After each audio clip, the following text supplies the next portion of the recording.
topic was center of gravity of an irregular object.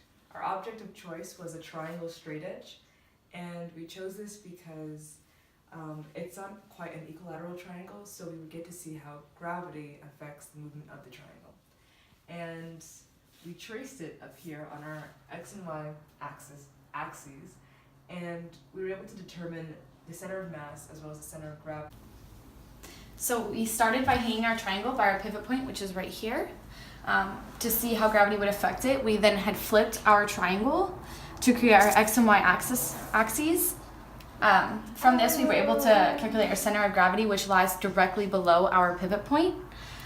We had flipped our triangle in order to make it easier to understand, easier to view, and it made it easier for us to calculate our center of gravity by finding our center of masses on our graph.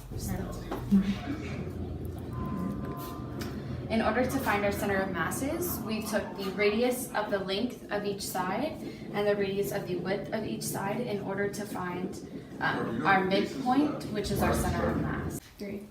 So we're currently calculating the center of gravity. We do this by multiplying the mass of a particular particle, and then we multiply it by its x value.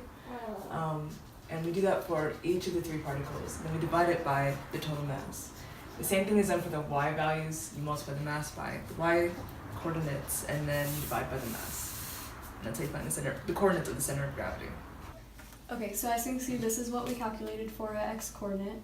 And now for the y coordinate, we're going to use the exact same equation that we used for our x.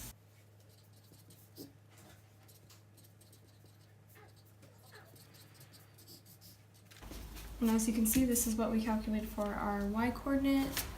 And then when we plotted these, that's how we got our center of gravity, as you can see right there.